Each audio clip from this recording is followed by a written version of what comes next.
Hello guys and welcome to my new video, and today we're going to be looking at Restoration Druid for patch 10.2. We're going to be looking at some of the changes. We're going to be looking mainly about my experiences while playing Resto Druid both in Mythic and raiding environment in terms of, again, the tier set, in terms of the emphasis for Grove Guardians. We'll talk about what it feels like to play Restoration Druid in the next patch. And again, big disclaimer, first of all, I'm a little bit sick, so I apologize for the voice. Second of all, I'm not saying this is going to be the best build. I'm not looking at the best talent builds right now because every Wednesday so far there has been changes happening to almost every single healer. There is a chance that next Wednesday there's going to be some huge changes to Resto Druid, which change the best talent build and things like that. This video is more about how it feels to play, the good, the bad things that I've seen so far, both in Mythic and raids, and maybe this video is going to help you to decide whether to play Resto Druid or if Resto Druid is for you coming into the next patch in terms of 10.2. And we're gonna start off with Mythic Plus as the first focal point of the video, and I've been having a lot of fun testing every single healer, and I had a lot of fun testing Resto Druid. I'm a big enjoyer of Grove Guardians. Now, Grove Guardians was something that was introduced in patch 10.17, and that is, in my opinion, was to help Druids deal with unexpected damage, because I think one of the biggest issues when it comes to Resto Druid healing in Mythic Plus, especially in this pug environment, I'm not looking the highest keys in the world where everything's kind of telegraphed and you know what's going to happen, people using defensives.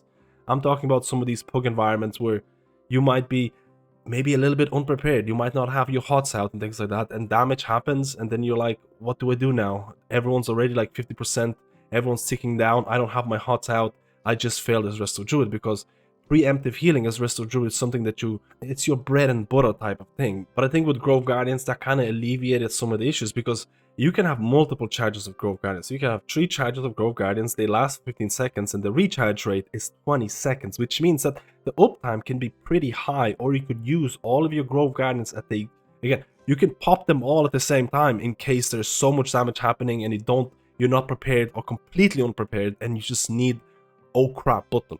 And I think Grove Guardians serve pretty well in terms of what they're trying to achieve, providing you with an easier gameplay as Resto Druid, because Blizzard is making a tier set that is reliant on Grove Guardians, and there's multiple talents that have changed in order to proc more Grove Guardians, and by proccing more Grove Guardians, you're making use of your 2-set bonus even more. So it's not uncommon to see that at the end of the dungeon or in raid, your Nourish is going to be one of the top heals, and people will be like, wait, where are you getting Nourish from? You're not casting Nourish. I picked Grove Guardians. Like, how is Nourish one of your top heals?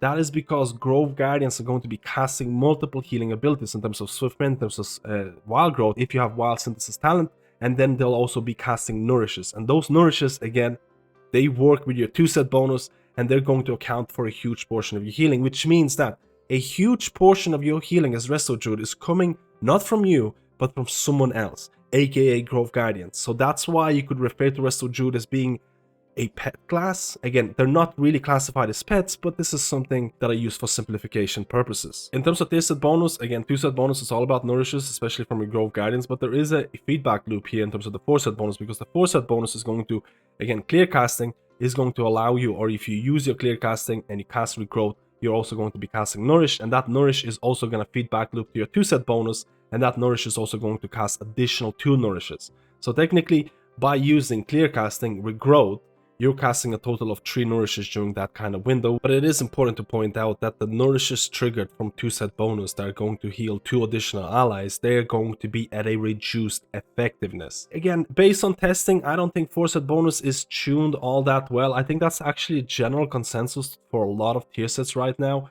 A lot of the healing classes have 2-set bonuses that are blasting and 4-set bonuses that are kind of iffy to some extent. Preservation of Ochre is a prime example of this as well. But outside of that, your continuous healing as Resto Druid has definitely been improved, because it is not unfair for me to say that every single healer has received boosts in terms of single target heals. That's basically the healing changes that are happening in 10.2. Blizzard wants every single healer to have more spot healing capabilities, but a lot of the healers receive nerfs to their AoE healing or receive nerfs to their cooldowns.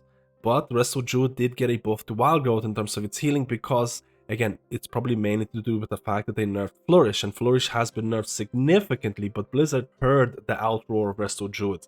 They were, again, a lot of Druids were panicking about the initial Flourish nerf. A lot of Druids were asking how Resto Druid is going to play in raids, what's going to happen with ramping.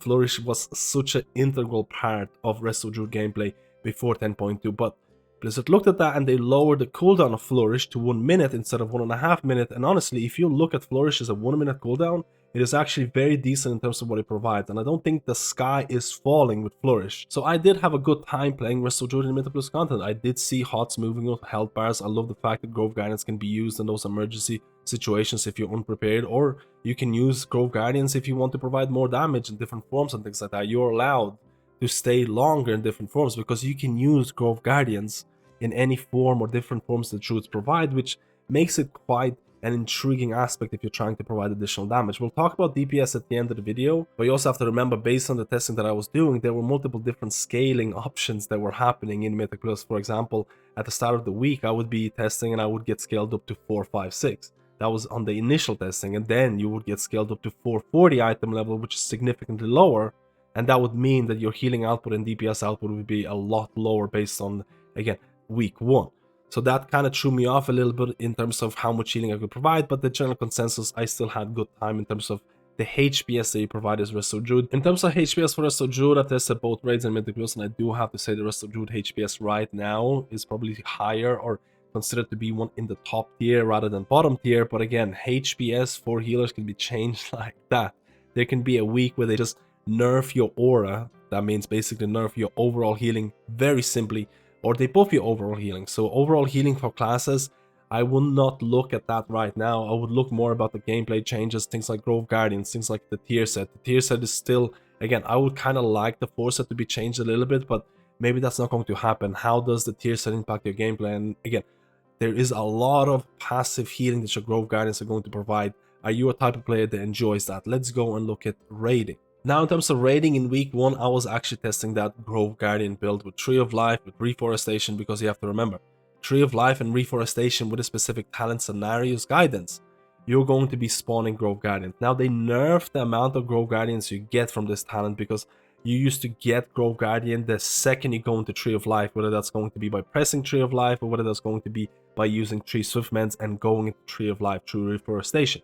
You're no longer summoning Grove Guardian initially, but you're only summoning it every 10 seconds, which again, they nerfed this because I'm pretty sure they saw some of the numbers the Grove Guardians were doing. I was testing in some of the raids, and again, Druid HPS was pretty high. They probably also wanted to nerf this in order to have other options viable or more usable. Again, I'm not sure what the best talent build is going to be. I just ran this build because it was just really fun to see so many Grove Guardians out there. You also have to remember that the cooldown of Tree of Life is also going to be reduced when Grove Guardians fade if you have Scenarios Guidance talent, which you should. There is a decent amount of synergy in terms of Tree of Life, in terms of Grove Guardians, and in terms of 2-set bonus. They all synergize in a really nice way to provide a lot of passive healing, and if the fight permits your Tree of Life kind of cooldown usage, it can be really, really strong. So I definitely think there's going to be a lot more emphasis on Tree of Life this expansion of this patch, unless something changes. Again, I am field crafting, but you can see that Tree of Life is going to gain popularity, which is one of the biggest changes that's happening to Restoration Druid. But I do have to mention that I did not get to test out Resto Druid in raid after Scenarios Guidance nerfs in terms of reducing the amount of Grove Guidance you can get, so I'm not sure how the talent build felt, but overall I was still... Again, there's a lot of people who are on the fence about Grove Guardians in general because they're not sure about it's just the passive healing. It might be a little bit boring, but honestly, I had a good time. I think a lot of the raid bosses that I tested fit with Resto Druid damage or healing patterns quite well. Again, we're not looking at the HPS meters. I have HPS data in terms of which healers are doing really well and things like that, but it's almost irrelevant because HPS can be changed so easily. I'm just looking in terms of the gameplay. I genuinely feel that in Mythic Plus, I think Grove Guardians serve a real purpose of making your gameplay a lot easier, and in raids, Grove Guardians can be fun to see how much healing you can do passively. And it's important to state that as a Resto Druid, you can absolutely have mana issues, especially if you're doing something like a high-end raid content where you're trying to pre-hot and things like that, and the boss fight is very long. And I think it's important to acknowledge that Blizzard has seen this. They've done a bit of mana reduction to your things like wild growth and regrowth. Would I like to see bigger changes in the future? Probably would, but I think Blizzard wants mana to be a real resource, and Druids can definitely suffer from that. And now let's talk about Resto Druid, and this is going to be like a DPS option, because I genuinely think Resto Druid DPS can be very impactful, and this is mainly Mythic Plus. You can provide DPS as Resto Druid in raids, but honestly that's only for like the top end guilds and things like that.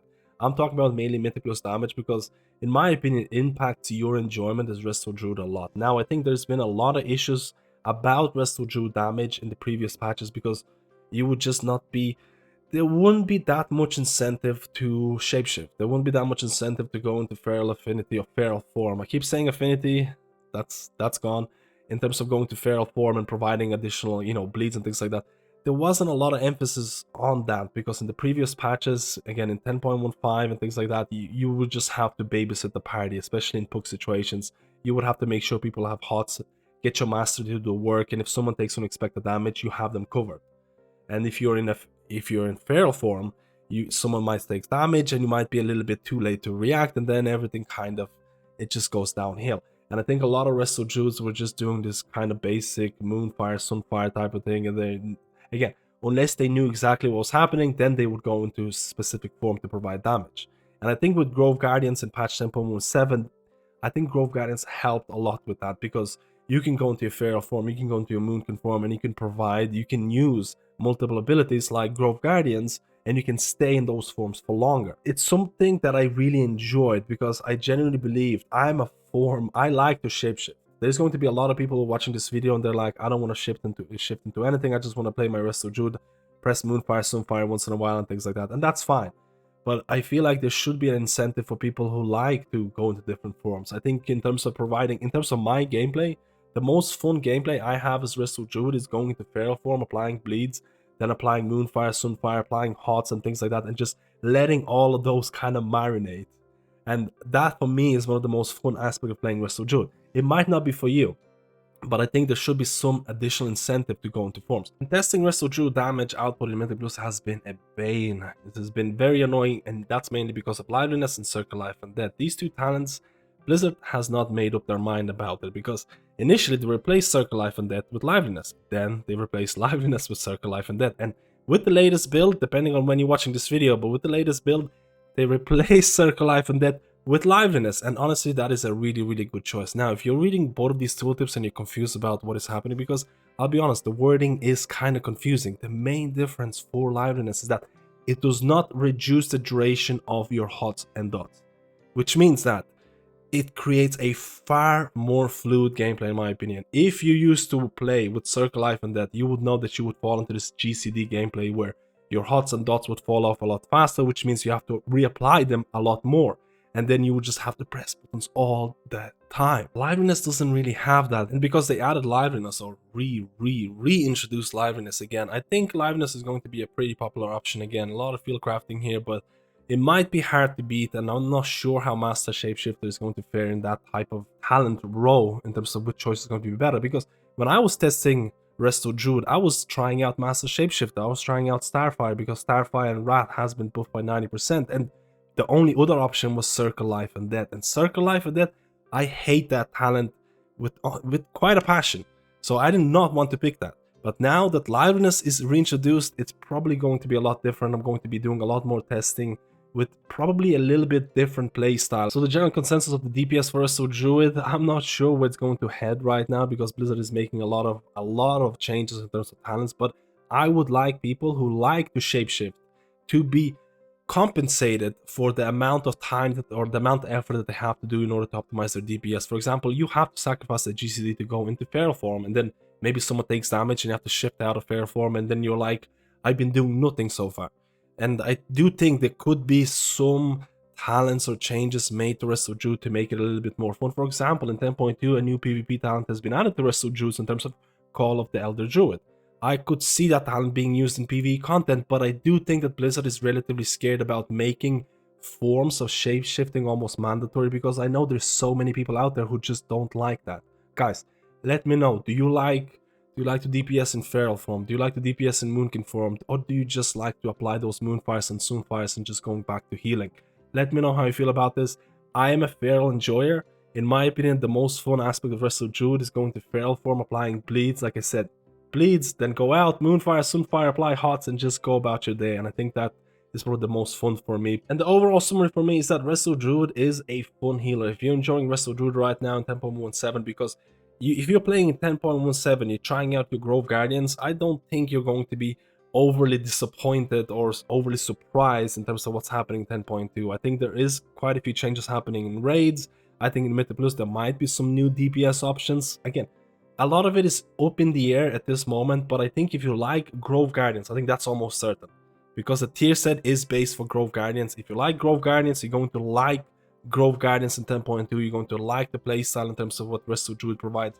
There are a couple of question marks about Flourish. I know there's a lot of people who would like to see Flourish buffs.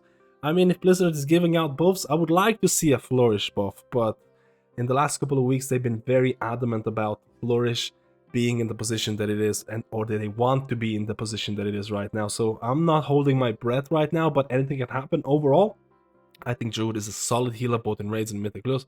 I think if you enjoy hot or healing over time type of gameplay, Druid is going to be the choice for you.